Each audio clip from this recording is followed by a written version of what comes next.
So there's a lack of data for Black autistic women and girls in this whole autism data spectrum. Now, we're going to dive into that right now. Guys, what's going on? Welcome back to TheAspieWorld. My name is Dan. I have autism, and I make videos like this every single week. So if you're new around here and you want to pop in and subscribe, if you want to come along for this journey with me, then make sure to hit the subscribe button down below by clicking the notification bell and follow me on my other social media platforms because I put daily videos up there, 4 videos every day.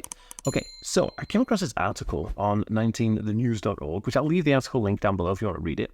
And it was really interesting because I do a lot of videos talking about how the autism in girls is greatly missed, where a lot of the research, especially stuff from like 1942, like the original kind of documents, was studied using just boys only in males, which is really interesting. At first, when Leo Kenner coined the term infantile autism or Kenner's infantile autism, that he was just looking at boys. And then again, Hans Asperger was looking at boys. But more recently than that, now obviously we've come a long way from there, and it's like, 2023, and we have all these resources for girls that are coming out slowly. There's still a big long way to go, and I think that I did a video recently showing, it was an article saying that there's probably more females on the autism spectrum than there are males, but we don't see that in the research because we're still trying to play catch up, which is a whole thing.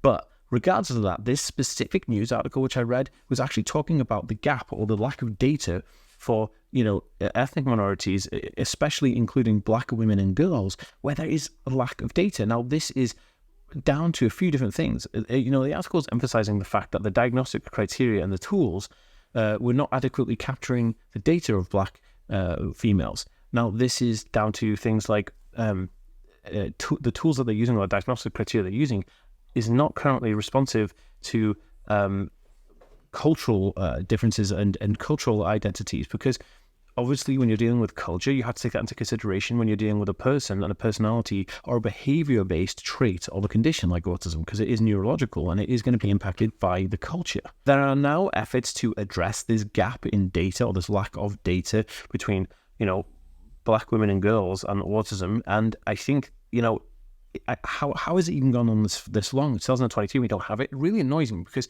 when you're a minority group of disabled people, when you're a minority group of women, and you're a minority group of, like ethnic minority, like you have a mega more important role to have that data out. Now, because that data isn't available, it's shocking to me. It really is shocking. But there is calls for the increase of inclusivity and the diversity within autism research to actually accurately understand and support individuals who are Black and female, who are on the autism spectrum, and other kind of minority groups as well.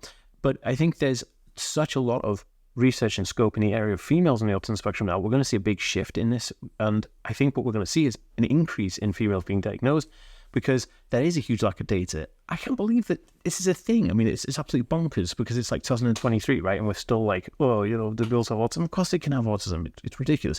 Guys, what are your thoughts on it? Pop me a comment down below. I read every single one. And also, if you are wanting to get ahead and get some mental health counseling, if you're struggling with mental health, there's a link in the description down below for BetterHelp, which is an online counseling app which you can use to have video calls or audio calls or text kind of chats with a licensed therapist, and they'll find you a therapist within 24 to 48 hours. It's amazing. I've personally used this, and this is not a branded video. I'm just telling you, this is really handy to get. So the link is in the description down below. I do get a little, help from them if you do use my link to sign up, but don't worry. If you don't, that's absolutely fine. Okay, guys, I will see you in the next video. Share this if you think it's important.